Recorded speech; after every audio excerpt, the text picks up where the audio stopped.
पड़ोस का जो माहौल है, वो हमें समझना पड़ेगा और तब हमें उसका उत्तर मिलेगा कि बांग्लादेश में जो आज हो रहा है, वो क्यों हो रहा है और उसके पीछे कौन है। कि हमारा वो जो खुफिया तंत्र है, वो कहाँ है? क्या आप 4 सीमाओं पर एक साथ मोर्चा संभालने की स्थिति में हैं?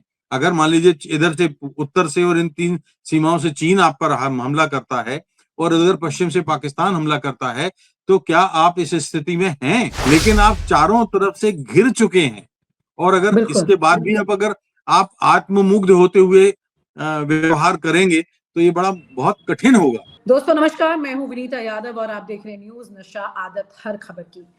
सवाल यहाँ पर यह है कि जिस तरह से प्रधानमंत्री नरेंद्र मोदी ने अपनी एक प्रधानमंत्री की छवि के साथ साथ एक इंटरनेशनल छवि की बड़ी ब्रांडिंग कर ली थी, और ये जो बड़ी ब्रांडिंग होती है, ये सिर्फ इसलिए नहीं होती है कि आप कैसे चल रहे हैं और क्या कपड़े पहन रहे हैं।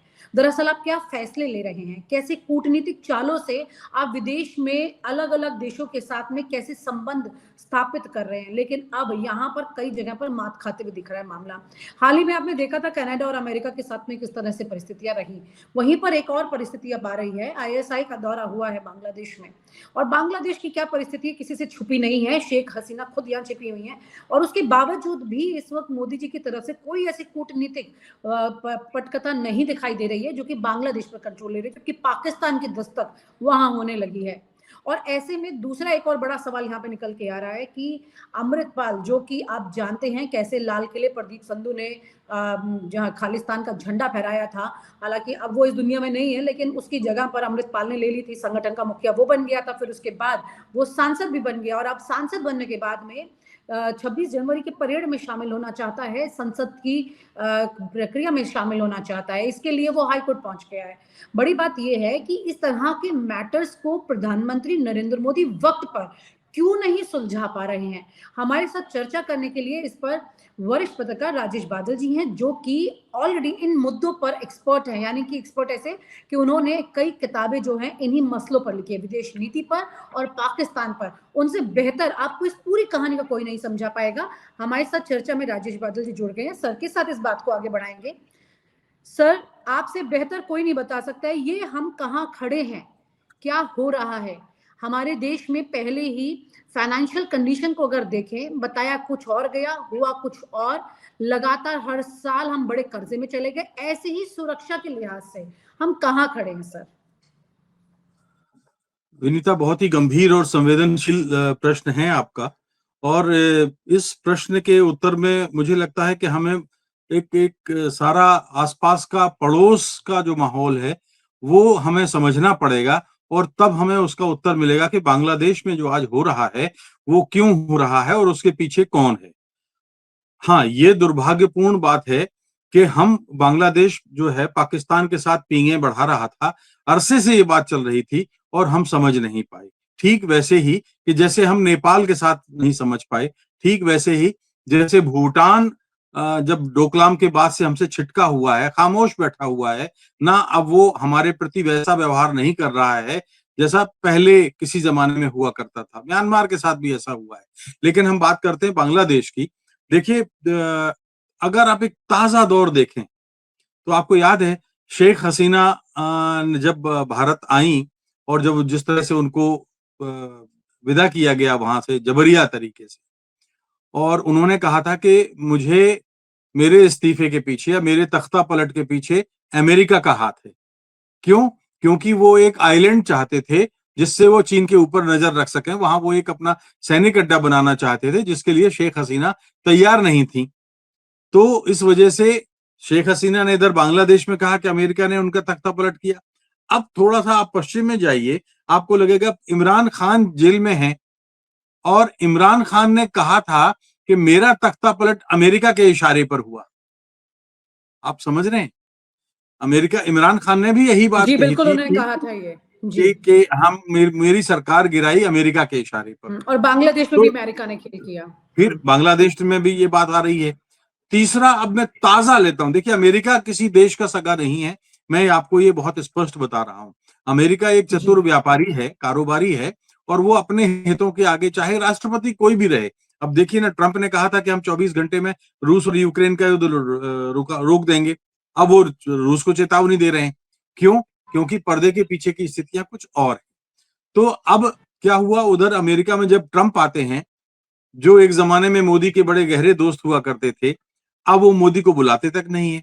तो अमेरिका और भारत की दूरी, बांग्लादेश में की सरकार गिराकर अपनी कठपुतली सरकार बनाना, मोहम्मद यूनुस, जो मोहम्मद यूनुस अभी तक संसद में चुनाव कराने का जो ऐलान उन्होंने किया था, वो वादा किया था कि नए देश में नए चुनाव कराए जाएंगे, अभी तक चुनाव नहीं करा पाए।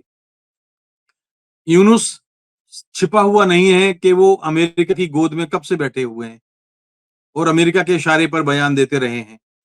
तो वो उधर अमेरिका, इधर अमेरिका।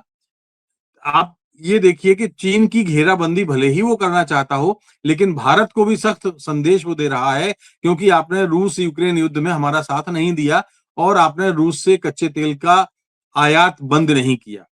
वो ठीक है कि हमारी रूस के साथ एक अलग एक गणित है, हमारा एक अलग रिश्ता है, क्योंकि हम रूस को खफा नहीं कर सकते और रूस हमसे दूर जा भी नहीं सकता। अगर रूस को भी हम नाराज करते तो आप देखिए, चीन, पाकिस्तान और रूस, हमारे तीनों पड़ोसी जो हैं वो हमारे खिलाफ हो जाते। तो कारण ये है कि इन सब के पीछे मेरा बहुत स्पष्ट मानना है कि ये जो घटनाक्रम चल रहा है, इसके पीछे अमेरिका का हाथ है। लेकिन जिस कूटनीतिक दांवपेच या जिन कूटनीतिक प्रयासों को के लिए भारत की पहचान सारी दुनिया में रही है, इंदिरा गांधी के जमाने में, राजीव गांधी के जमाने में, अटल बिहारी वाजपेयी के जमाने में, मनमोहन सिंह के जमाने में, वो हमने पहचान अपनी पिछले 10 वर्षों में थोड़ा सा, मैं कहूंगा कि खोई।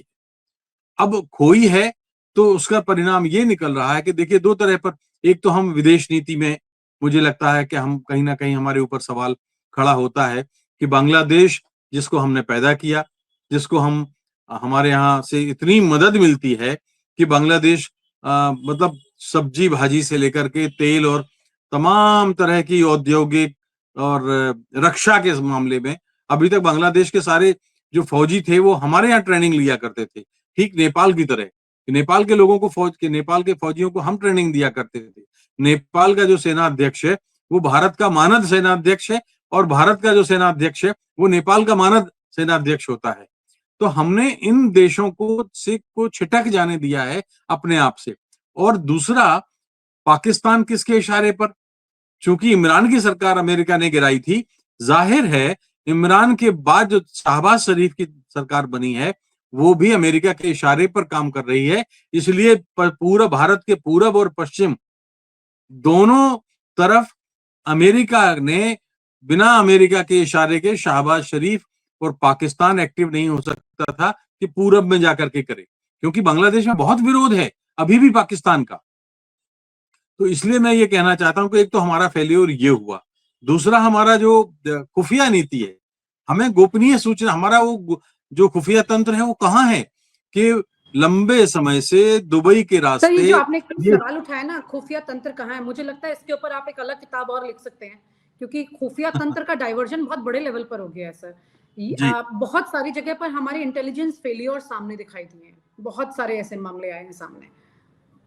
अब देखिए, आपने ठीक कहा, और दूसरा एक कारण ये है कि देखिए, हम बड़ा एक जमाने में हम भारत का जो खुफिया तंत्र है, कम से कम दक्षिण एशिया में तो बहुत मजबूत माना जाता था। मैं नहीं जानता आज भी होगा, लेकिन कम से कम बांग्लादेश के संदर्भ में अगर कहूं तो हमें ये भनक तक नहीं लगी कि बांग्लादेश में क्या घट रहा है।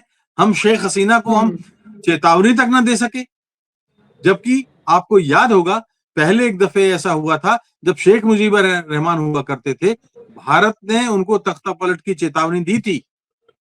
शेख मुजीबुर रहमान की नृशंस हत्या हुई थी परिवार के साथ, जो शेख हसीना के फादर थे। तो उनको भारत की खुफिया अधिकारियों ने, रक्षा एजेंसियों ने सतर्क और सावधान रहने की बात कही थी, जी, ये चेतावनी उनको दी थी, लेकिन उन्होंने शायद हमने गंभीरता अपनी से अमल नहीं किया। रिश्ता जो होता है जी, वो जी। निभाया पड़ोसी का, लेकिन वो इस बार हम नहीं कर पाए। बिल्कुल ठीक कह लेकिन रहे हैं सर। चूंकि हमने बांग्लादेश के जन्म में काफी मदद की, इसलिए बांग्लादेश के बारे में हम अतिरिक्त संवेदनशील रहते थे, सतर्क रहते थे, इसलिए हम मुजीबुर रहमान को चेतावनी दे पाए थे। लेकिन हम शेख हसीना को चेतावनी नहीं दे सके।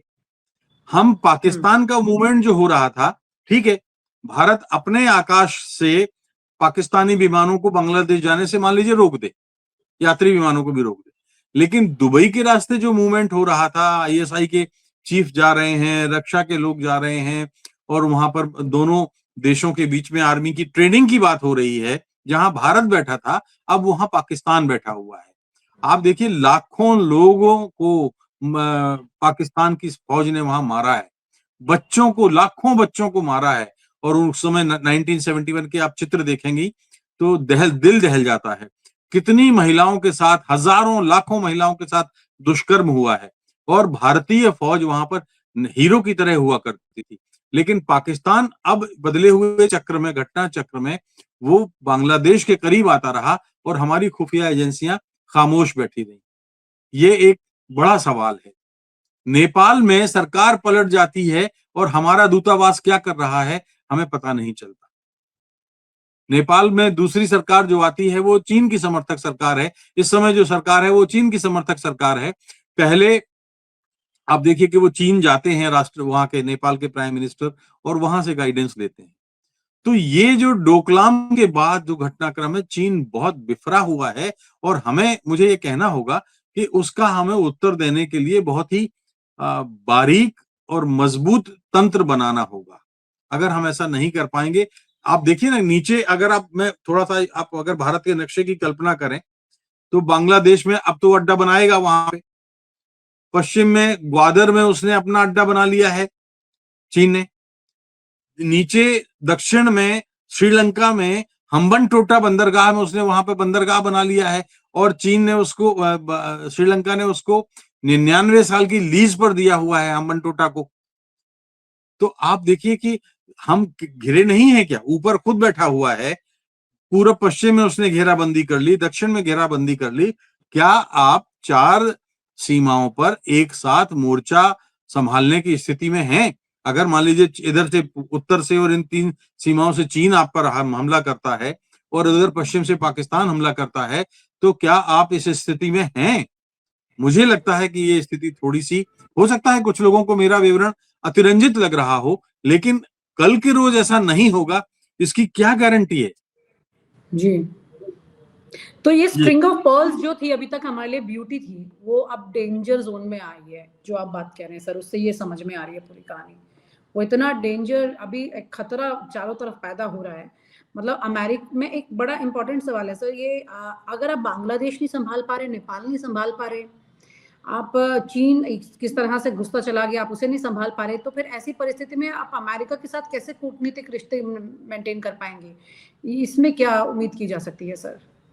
देखिए, अमेरिका के साथ तो रिश्ते हमारे अब थोड़े से खटाई में हैं ही। भारत के प्रधानमंत्री को वो बुलाता नहीं है ट्रंप अपने शपथ समारोह में, लेकिन चीन के राष्ट्रपति को फोन करता है। तो हम ये क्यों ना माने कि अमेरिका और चीन मिलकर के भारत की घेराबंदी कर रहे हैं। हालांकि मैं बार बार कह रहा हूं कि ये कहना थोड़ा जल्दबाजी होगी, क्योंकि रूस हमारे साथ है, और ये बात अमेरिका की नीति के कारण, वरना पुतिन भी डोनाल्ड ट्रंप के बहुत अच्छे मित्रों में से हैं। और उन्होंने कहा था, आपको अगर ये मैं याद दिलाऊं, कि जब वो चुनाव प्रचार कर रहे थे तब उन्होंने कहा था कि मैं 24 घंटे में जंग तो रोकूंगा, लेकिन यूक्रेन के जो इलाके रूस ने जीते हैं वो यूक्रेन भूल जाए उनको, आपको अगर याद हो तो। और यूक्रेन का कोई लेना देना नहीं है, रूस जहां जीत चुका है वो रूस। और मैं ये और दूसरा ये उन्होंने बात कही थी कि अमेरिका अब यूक्रेन को ज्यादा मदद देने वाला नहीं है। आज की सूचना है, आपने देखा होगा कि उन्होंने कहा है कि यूक्रेन को अमेरिका जितनी मदद दे रहा है वो यूरोपीय यूनियन के 26 देशों से ज्यादा है। तो उन्होंने तो अपनी यूरोपीय संघ के प्रति भी नाराजगी जताई है।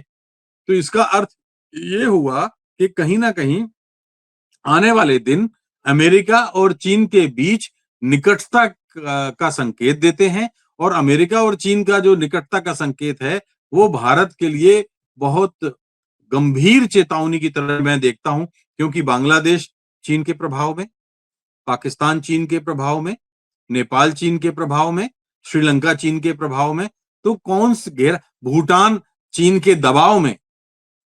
डोकलाम के बाद अब वो रवैया नहीं रहा है भूटान का। और एक और मैं बात बता दूं, म्यांमार में आंग सान सूची जो है, जो जिसकी शिमला में पढ़ाई हुई है, भारत में पढ़ी लिखी है, वो डेमोक्रेसी की समर्थक थी। उसको जेल में जब डाला गया, उससे पहले ही चीन के लोगों ने, चीन की सेना ने म्यांमार के साथ में एक एग्रीमेंट हुआ है, और तब उन्होंने कहा था कि किसी, भारत की तरफ इशारा था कि किसी दूसरे देश को हमारे यहाँ बताने की जरूरत नहीं है कि हमें क्या करना है। तो मैं ये कहना चाहता हूं कि आज भले ही आपको ये मेरी बात समय से पहले कही गई लगे, लेकिन आप चारों तरफ से घिर चुके हैं, और अगर बिल्कुल। इसके बाद भी अगर आप आत्ममुग्ध होते हुए व्यवहार करेंगे तो ये बहुत कठिन होगा, भारत के लिए संभालना मुश्किल हो जाएगा। जी। और इसकी शुरुआत हो गई है। चिंता की ये लकीरें तमाम तरह की दिखाई देने लगी हैं सर। ये बहुत मतलब सिर्फ सरकार पर सवाल करने की बात नहीं है, ये सुरक्षा का मामला है और बहुत गंभीर मामला है। अगर इसको वक्त रहते नहीं मैनेज किया गया और खुफिया एजेंसियों का सही इस्तेमाल सही जगह नहीं किया गया, तो ये परेशानियां बहुत ज़्यादा बढ़ जाएंगी आने वाले वक्त में। आप ये परिस्थिति कुछ ऐसे है जैसे आपने घर तो बना लिया लेकिन दरवाजे नहीं रखे। बहुत बहुत शुक्रिया sir. Thank you so much for sharing your important thoughts on this. Thank you sir. धन्यवाद। और आप हमसे जुड़े रहने के लिए सब्सक्राइब करें YouTube पर, फॉलो करें Twitter पर और लाइक करें Facebook पर। और ज्यादा जानकारी के लिए आपको टाइप करना होगा सिर्फ न्यूज़ नशा।